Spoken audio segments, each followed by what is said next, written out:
दिल्ली में भड़की हिंसा के बाद अब हिंसा प्रभावित इलाके में चीखे कलीजा चाक कर रही है। चांदबाग में देश ने अपने आईबी कर्मचारी अंकित शर्मा को खोया तो मां ने खोया लाडला, जो परिवार की गुहार उन्हें बचाने आ रहा था।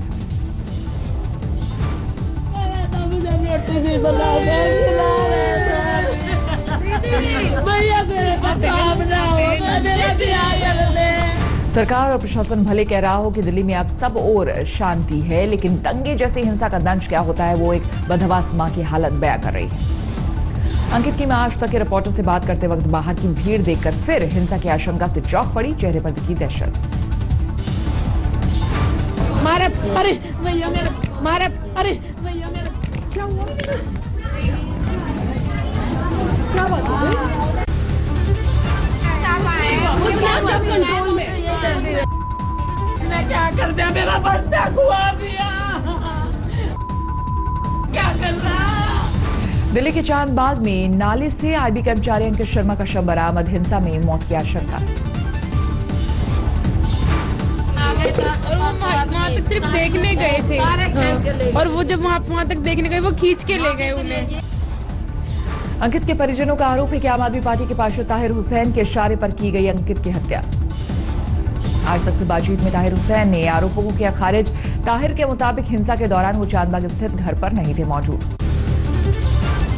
लेकिन हम लोग वहाँ पे, मैं बता दूं आपको, परसों रात को हम लोग वहाँ से, हमें पुलिस ने बाहर निकाल दिया था। पूरी बिल्डिंग की, पूरी मकान की तलाशी ले ली गई थी। उसके बाद वहाँ पुलिस फोर्स मौजूद थी। पुलिस चांदबाग में आम आदमी पार्टी के पार्षद ताहिर हुसैन के घर की छत से पथराव की तस्वीरें आई सामने।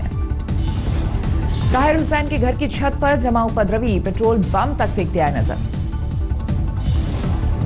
चांदबाग में हिंसा के दौरान आम आदमी पार्टी के पार्षद ताहिर हुसैन के घर की छत पर बड़ी संख्या में उपद्रवी आए नजर। दिल्ली पुलिस ने हिंसा प्रभावित इलाकों के लिए जारी किए 2 हेल्पलाइन नंबर 011-2282-9334 और 011-2282-9335 पर कर सकते हैं कॉल।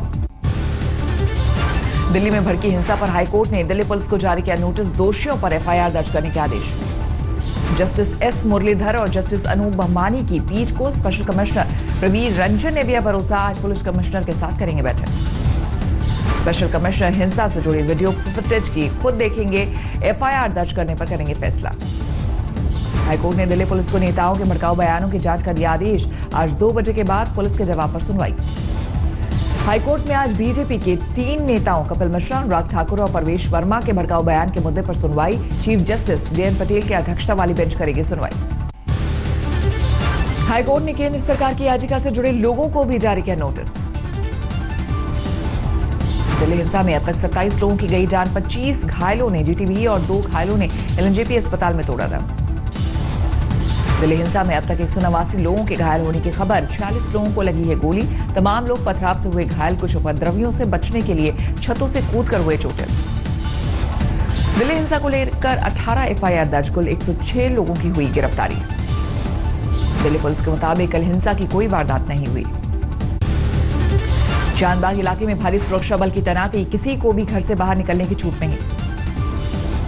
हिंसा प्रभावित इलाके में दहशत के दिखे निशान, हुए गुबार से पटा आसमान। दिल्ली में हिंसा प्रभावित इलाके की सड़कें ईंट, पत्थरों और कांच के टुकड़ों से पटी दिखी। हिंसा प्रभावित इलाके में जली गाड़ियां और जली दुकानें बयां कर रही है हिंसा की तस्वीर। गोकुलपुर इलाके में भय के माहौल में कई लोगों ने छोड़ा अपना घर बार, कहा वापसी कब होगी पता नहीं। चांदबाग में हिंसा के दौरान उपद्रवियों ने मारुति सुजुकी शोरूम में लगाई थी आग, कई गाड़ियां जलकर खाक। चांदबाग इलाके में उपद्रवियों ने जलाई तमाम दुकानें, गैस एजेंसी को भी पहुंचाया नुकसान। दिल्ली के शिव विहार में उपद्रवियों ने हिंसा के दौरान जला दी 30 गाड़ियां, सामने आई तस्वीर। चांदबाग इलाके में भारी सुरक्षा बल की तैनाती, कल नहीं हुई हिंसा की कोई वारदात। बीती रात हिंसा प्रभावित इलाके मौजपुर में पुलिस ने किया फ्लैग मार्च। दिल्ली के ब्रिजपुरी में 22 साल के राहुल ठाकुर के मंगलवार को हिंसा में गई जान, घर के बाहर खड़े राहुल पर उपद्रवियों ने किया था हमला। राहुल के परिजनों को जीटीबी अस्पताल में शव के लिए करना पड़ा लंबा इंतजार। दिल्ली के हिंसा प्रभावित इलाके चांदबाग में उपद्रवियों की मंशा पर भारी पड़ा जनता का एक दूसरे पर भरोसा, हिंदू मुसलमान ने मिलकर गाया सारे जहां से अच्छा हिंदुस्तान हमारा।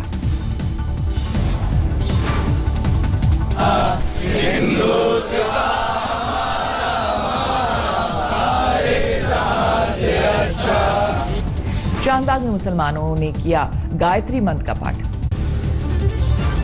चांदबाग में दुकानें बंद होने से रोजमर्रा की जरूरत वाली चीजों की कमी, सिर्फ एक दुकान खुली होने से लोगों की दिखी लंबी कतार, बच्चों को दूध मिलना मुहाल। हापुड़ से मजदूरी के लिए आए 3 दोस्तों को अब दिल्ली में लगता है डर। मोहम्मद आरिफ, जीवन सिंह, सतीश कुमार तीनों साथ रहते थे। हिंसा के दौरान आरिफ ने दोनों हिंदू दोस्तों की मदद भी की। हिंसा प्रभावित नॉर्थ ईस्ट दिल्ली में आज भी सीबीएसई की परीक्षा रद्द, नहीं होगा क्लास 10 का इंग्लिश का पेपर। नॉर्थ ईस्ट दिल्ली के 73 सेंटर पर परीक्षा रद्द, ईस्ट दिल्ली के भी 7 सेंटर पर नहीं होगा एग्जाम। दिल्ली में बाकी जगहों पर परीक्षा जारी रहेगी। शाहीन बाग को लेकर अलर्ट हुई दिल्ली पुलिस, रविवार को भीड़ जुटने की है आशंका। बीती रात पुलिस ने प्रदर्शनकारियों को सुप्रीम कोर्ट का हवाला देकर समझाने की कोशिश की। मौजपुर और जाफराबाद इलाके में रैपिड एक्शन फोर्स ने किया मार्च। दिल्ली के भजनपुरा, दौलतपुर और गोकुलपुरी में सीनियर पुलिस अफसरों की तैनाती, स्थिति पर बना है नजर। दिल्ली हिंसा को लेकर सरपट सुलग रही है सियासत, कांग्रेस वर्किंग कमेटी की बैठक में निंदा प्रस्ताव पास। दिल्ली हिंसा को लेकर कांग्रेस ने मोदी सरकार को घेरा, गृह मंत्री अमित शाह से मांगा इस्तीफा। सोनिया गांधी पर बीजेपी का पलटवार, कहा ये वक्त राजनीति करने का नहीं है। आज दिल्ली हिंसा को लेकर राष्ट्रपति भवन तक कांग्रेस का था शांति मार्च। राष्ट्रपति को सौंपा जाना था ज्ञापन, लेकिन राष्ट्रपति के मौजूद नहीं होने से कांग्रेस ने इसे स्थगित किया। प्रियंका गांधी ने भी दिल्ली हिंसा पर गृह मंत्री अमित शाह से मांगा इस्तीफा। एनसीपी सांसद सुप्रिया सूले ने दिल्ली हिंसा को केंद्र सरकार का फेलियर बताया, गृह मंत्री अमित शाह से मांगा इस्तीफा। सीताराम येचुरी, अखिलेश यादव, शरद यादव समेत कई विपक्षी नेताओं ने दिल्ली हिंसा को लेकर राष्ट्रपति से मांगा मुलाकात का वक्त। दिल्ली के सीएम केजरीवाल ने दिल्ली हिंसा को बताई सियासी साजिश, विधानसभा में बोले राजनीतिक और बाहरी तत्वों का हाथ। दिल्ली हिंसा के 3 दिन बाद पीएम मोदी ने की शांति और भाईचारे की अपील। सूत्रों के मुताबिक एनएसए अजीत डोभाल दिल्ली में हिंसा प्रभावित इलाकों का आज भी कर सकते हैं दौरा। हिंदू मुसलमान दोनों समुदाय के प्रतिनिधियों से संवाद संभव। हिंसा प्रभावित इलाके का दौरा करने के बाद बोले डोभाल, सभी जगहों पर फिलहाल स्थिति नियंत्रण में है। सरकार की है ये कोशिश, कोई भी पक्ष खुद को उपेक्षित महसूस न करे। एनएसए डोभाल का सख्त संदेश, देश की राजधानी दिल्ली में किसी भी सूरत में बर्दाश्त नहीं की जाएगी। अंधेरगर्दी, हिंसा करने वालों पर होगी सख्त कार्रवाई, पीड़ितों को मिलेगा न्याय। डोभाल ने कहा, पुलिस और प्रशासन पर जनता का भरोसा कायम रखने की हर संभव कोशिश होगी। दिल्ली हिंसा की सुनवाई करने वाले हाईकोर्ट जज का तबादला, जस्टिस एस मुरलीधर को राष्ट्रपति भवन से अधिसूचना जारी। जस्टिस एस मुरलीधर को दिल्ली हाईकोर्ट से पंजाब और हरियाणा हाईकोर्ट भेजा गया। सुप्रीम कोर्ट कॉलेजियम ने 12 फरवरी को तबादले की सिफारिश की थी। दिल्ली हिंसा पर दक्षिण में सुलगी सियासत, नीता और अभिनेता रजनीकांत ने उठाया दिल्ली हिंसा का मुद्दा, खुफिया तंत्र और गृह मंत्रालय की बताई नाकामी। रजनीकांत ने यहां तक कहा कि कुछ पत्रकार मुझे बीजेपी से जोड़ने की कोशिश करते हैं, लेकिन मैं वही बोलता हूं जो मुझे सही लगता है। दिल्ली हिंसा का मुद्दा उठाने पर कमल हासन ने रजनीकांत को दी शाबाशी। प्रयागराज में सीए के विरोध में 46वें दिन भी धरना जारी, मुस्लिम महिलाएं हटने को राजी नहीं। पत्नी और बेटे के साथ जेल भेजे गए समाजवादी पार्टी के सांसद आजम खान, फर्जी कागजात को लेकर अदालत की सख्ती। संपत्ति कुर्क करने के आदेश के बाद मजबूरन कोर्ट में पेश हुए थे आजम खान, कोर्ट ने 2 मार्च तक न्यायिक हिरासत में भेजा। बीती रात आजम खान की बदली गई जेल, परिवार समेत आजम खान को रामपुर जेल से दूसरी जेल में शिफ्ट किया गया।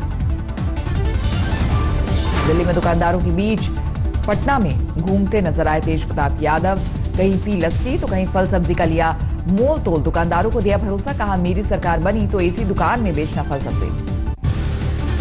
टोक्यो में कोरोना वायरस के कहर के बीच डायमंड प्रिंसेस क्रूज पर फंसे 119 भारतीय और 5 विदेशी नागरिकों को किया गया रेस्क्यू, भारत लाए गए सभी। चीन के वुहान से 76 भारतीय 36 विदेशी नागरिकों को रेस्क्यू कर लाया गया भारत। वुहान में बरपा है कोरोना का कहर। पाकिस्तान पहुंचा कोरोना वायरस, 2 लोगों में कोरोना की पुष्टि। नागौर में माता पिता की हत्या के बाद भाग रहे बेटे की सड़क दुर्घटना में गई जान, बाइक हादसे में हुई मौत। दिल्ली के रजौरी गार्डन में पुलिस एक शादी समारोह से 4 अपहरणकर्ताओं को दबोचा, 1 करोड़ की फिरौती के लिए बच्चे को अगवा करने का बनाया था प्लान। 9 सिखों की हत्या के केस में इलाहाबाद हाईकोर्ट ने प्रमुख सचिव को किया तलब। 1994 में पीलीभीत जेल में 9 सिख टाडा पाबंदियों की हत्या का मामला। मुंबई पुलिस ने एजाज लकड़वाला समेत 3 लोगों पर दर्ज किया उगाही का नया मामला, एक बिल्डर ने की थी शिकायत। यूपी के बस्ती में राम प्यारे चौधरी इंटर कॉलेज में सामूहिक नकल की शिकायत, कॉलेज के प्रबंधक कक्ष निरीक्षक के विरुद्ध एफआईआर दर्ज। बस्ती में इंटरमीडिएट की परीक्षा के दौरान अंग्रेजी का पेपर लीक, डीएम ने जांच के दिए आदेश। मेरठ में एक रेप पीड़िता ने दारोगा की पत्नी पर तेजाब हमले का लगाया आरोप, 2 युवक भी हमले में शामिल। यूपी के श्रावस्ती में 2 गुटों में जमकर हुई मारपीट, चले लाठी डंडे। राजस्थान के झालावाड़ में 2 गुटों में झड़प, 8 लोग घायल, पुरानी रंजिश से जुड़ा मामला। मध्य प्रदेश के श्योपुर में उर्स के दौरान दिखी आपसी भाईचारे की अनूठी झांकी, ख्वाजा की दरगाह के नीचे बना है शिवालय। दरगाह का खादिम और मंदिर का पुजारी एक ही शख्स। पंजाब के बठिंडा में कपास की फैक्ट्री में लगी आग, जल्द ही आग पर पाया गया काबू। हाजीपुर में बिजली विभाग की लापरवाही से एक मजदूर की मौत, 7 जून से शटडाउन के बीच चालू कर दी लाइन। इस रैंकिंग में कोहली से छीना नंबर 1 पायदान, 906 अंकों के साथ दूसरे स्थान पर फिसले ऑस्ट्रेलिया स्टीव स्मिथ को 911 पॉइंट। इस रैंकिंग में अजिंक्य रहाणे 8वें नंबर पर, चेतेश्वर पुजारा 9वें और मयंक अग्रवाल 10वें पायदान पर काबिज। तकनीकी खामियों से हो रही पृथ्वी शॉ की आलोचना को कोहली ने किया खारिज, बोले पहली बार विदेश में इंटरनेशनल बॉलर्स को खेल रहे हैं। महिला T20 वर्ल्ड कप में गुरुवार को होगा भारत न्यूजीलैंड का मैच, टीम इंडिया के पास सेमीफाइनल में जगह पक्की करने का मौका। ऑस्ट्रेलिया के मेलबर्न में होगा T20 महिला वर्ल्ड कप का मुकाबला, अपने दोनों मैच जीतकर ग्रुप ए में सबसे ऊपर है टीम इंडिया। बगदाद में सरकार के खिलाफ थम नहीं रहा है हिंसा का दौर, प्रदर्शनकारियों ने जमकर काटा बवाल। यूरोपीय संघ के साथ नए रिश्तों पर 2 मार्च से बात करेगा इंग्लैंड, कारोबार, सुरक्षा, विदेश नीति और अन्य मामलों पर होगी बातचीत। छात्रों को जलवायु परिवर्तन पर जागरूक करने ऑक्सफोर्ड विश्वविद्यालय पहुंची ग्रेटा थनबर्ग, मलाला यूसुफजई से हुई मुलाकात। अपना पद छोड़ेंगे वॉल्ट डिज्नी के मुख्य कार्यकारी अधिकारी रॉबर्ट इगर, बॉब चॉपिक संभालेंगे जिम्मेदारी। 91 साल की उम्र में मिस्र के पूर्व राष्ट्रपति होस्नी मुबारक का निधन, 3 दशकों तक किया था शासन।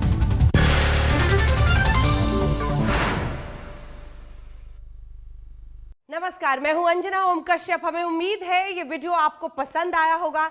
लेटेस्ट खबरों के लिए यूं ही देखते रहिए आज तक, और इस वीडियो के पसंद आने पर लाइक, शेयर एंड सब्सक्राइब करना ना भूलें।